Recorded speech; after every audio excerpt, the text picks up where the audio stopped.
technology troubles, everything's falling apart, but the show must go on. So I'm answering your questions in this video.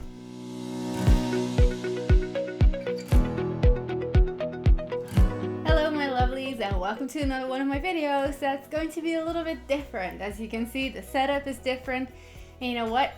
I'm using my phone instead of my camera because I've had so many camera troubles. This has been going on forever, and putting out a video every week apart from running my clinic is such a challenge, even though I completely love it. But when you have to refilm and things are just not working, it's so easy to just say, I'm not gonna do it.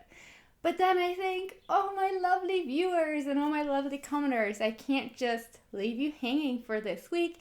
So I thought, I'm just gonna film with my phone, and then I'm gonna use my external microphone as I'm used to so that the audio isn't too bad. And I'm gonna go on the YouTube comments and just answer a couple of the questions that have been asked a lot. As you can see, I've tried to keep up with answering all of your questions and answering all of your comments, but some of the questions are really great for me to do a video on, so they're definitely on my list together with the requests that you made last week when I asked. And then there are some questions that I can answer like that are not worth to have an entire video. So I thought, what if I just cover those for this week? And I hope you enjoyed the video, and let me know in the comments if you prefer for me to just wing it like this. I mean, I didn't even have my makeup with me because I kind of just gave up. I'm wearing my mom's lipstick. I don't have any lighting, and I'm just using outside light for as long as it will last. So let me know, would you rather have me do a video like this and still have a video come out if I don't have a backup, or would you rather have me wait and come out with a more professional one and not go with the phone? Let me know. So the first question that I get all the time in different shapes or forms is about your basal body temperature, because I say in my videos and in my charting course that you need to take the temperature first thing in the morning, same time every day, and before you start moving around. Because if you're moving around, then that's not your basal temperature anymore. It needs to be your temperature in rest. But a lot of you do shift work. A lot of you already have kids that wake them up. A lot of you need to pee half an hour or an hour before they get up. And your question to me is, so what should I be doing? Should I be taking my temperature at different times? Should I be taking my temperature at all? Should I just give up? Well, you know what? We gotta be practical, right? So I would recommend that you take your temperature at the time that you are most likely to get up.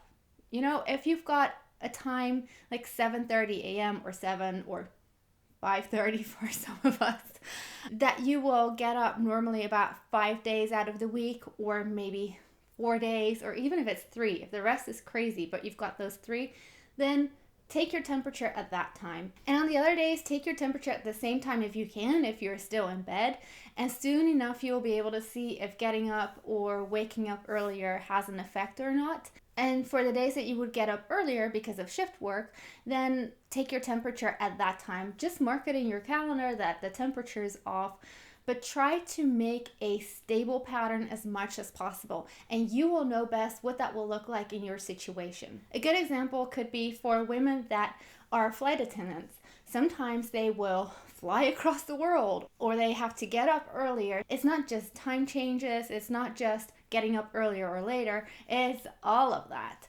So for them, I would recommend the days that you're home, take your temperature at the same time every day. Try to stick to that. When you travel, take your temperature at the time that you would normally get up there, unless you're already up, because, I don't know, flying is crazy. I know it is. I know a couple of people that do that. But the gist of the story is, you know best how you can make sort of a stable pattern. And over time, you'll be able to recognize what your pattern looks like. You'll be able to pinpoint ovulation quite well, even if time is a little bit funny. And then I like this question. People have been asking me, who's the cutie in the background? Cutie in the background, come here. Come here. I don't know if she's in the frame. Probably. So this is Dee Dee.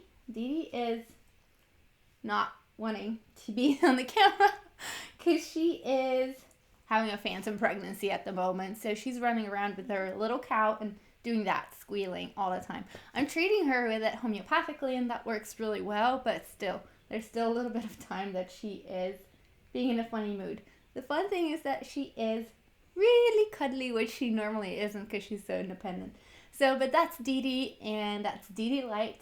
And Dee Dee's actually named after Dunkin' Donuts because I love Dunkin' Donuts so much, even though I don't eat or drink it anymore. And then I had this other really sweet question, where I live or work, and that is the Netherlands. I did my education in London in the UK. That's where I studied to be a homeopath, and I worked at a pharmacy there as well, homeopathic pharmacy. And I grew up abroad in international schools because my dad was working for an international company. And I guess this is kind of how I ended up having an English speaking channel rather than a Dutch one, and I feel like I could reach so many more people. There are so many Dutch people that speak English, but there aren't any people that speak Dutch, basically. So I work with couples all over the world. I work through video calls online, and I assess any kind of medical tests that couples have done already with their practitioners and with their fertility specialists. And then I put together a plan for them, and I order the supplements from a company in the UK that I like to work with, and they send worldwide. And also the homeopathic remedies I order with that pharmacy that I used to work. So pretty neat to have an international clinic this way. I work with people from the US, I've worked with people from Australia, New Zealand, Canada, Malaysia, China, Turkey, Qatar, Switzerland, Sweden, Germany. The list kind of goes on, and I love that because growing up and traveling and then sitting still in one spot, it's so hard. But by speaking to you guys through YouTube as well, I feel like I'm still traveling and I'm part of the entire world. Here is a question I got on the video, how to support implantation in your 2-week wait. And the question is, can I lift heavy weights or cleaning up rooms and all household work? And I've had some other questions like it about jumping rope, I think, or maybe I just made that up, but something like that, quite heavy exercises and walking stairs. So the thing is, you need to use your common sense. If you've had problems conceiving, then I probably wouldn't be lifting heavy stuff, and I definitely wouldn't be bungee jumping or jumping rope or jumping on a trampoline. It's not that your baby can fall out. That's not the case at all. If the egg fertilizes and it travels down your fallopian tubes towards your uterus, well, at least the first part, when it is traveling to the uterus, there's no way it can fall out. And when it's in your uterus, it still can't fall out. The trouble I have with doing things that are too intensive, physically wise, is that it might affect implantation in any kind of way. And I don't want you to ever look back on that 2-week wait period and say, I shouldn't have done this or that or the other. So if you can just take care of yourself, then do so. But any kind of normal household work, I wouldn't see why that's a problem unless your doctor has advised you not to do that. Then I had another question that's about Preseed.